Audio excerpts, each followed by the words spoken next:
అందానికి చిరునామాగా చెప్పుకునే స్టార్ లేడీ 90s కుర్రాళ్ల కలలరాణిగా సిల్వర్ స్క్రీన్ని ఏలింది. ఈ బాలీవుడ్ భామ తెలుగులో ఒక్క సినిమాలో మాత్రమే చేసింది. తమిళంలో ఆమె పేరిట బ్లాక్ బస్టర్స్ ఉన్నాయి. హీరోయిన్గా సక్సెస్ అయిన ఈమె వ్యక్తిగత జీవితంలో అనేక ఒడిదొడుకులు ఉన్నాయి.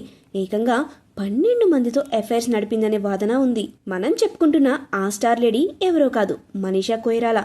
1970 ఆగస్టు 16న నేపాల్లో పుట్టిన మనీషా కొయిరాలా బాలీవుడ్లో అడుగుపెట్టింది.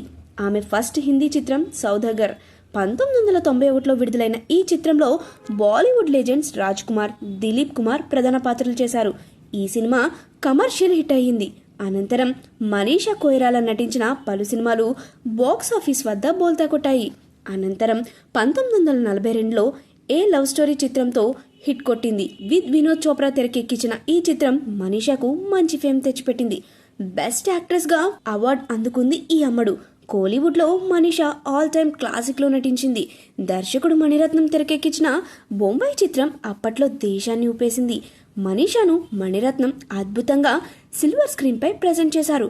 ఇక దర్శకుడు శంకర్ తెరకెక్కించిన బ్లాక్ బస్టర్ మూవీస్ భారతీయుడు, ఒకే ఒకడు చిత్రాల్లో కూడా మనీషా హీరోయిన్గా చేసింది. తెలుగులో మనీషా కేవలం ఒక చిత్రం మాత్రమే చేసింది.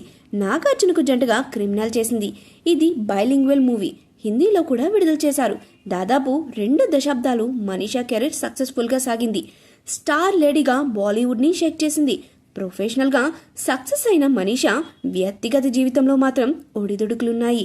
ఆమె ఏకంగా 12 మందితో ఎఫ్ఐఆర్ నడిపిందనే పుకార్లు ఉన్నాయి. నటులు వివేక్ ముష్రాన్, నానా పటేకర్, వ్యాపారవేత్త సెపిల్ ఆంటోనీలు ఈ లిస్టులో ఉన్నారు.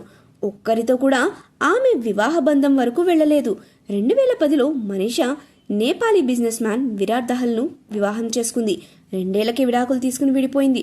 ప్రస్తుతం ఆమె ఒంటరిగా ఉంటున్నారు. 2012లో మనీషా క్యాన్సర్ బారిన పడినట్లు వార్తలు వచ్చాయి. అదే ఏడాది ఆమెకు సర్జరీ జరిగింది. ఆపరేషన్ సక్సెస్ కావడంతో మనీషా క్యాన్సర్ను జయించింది.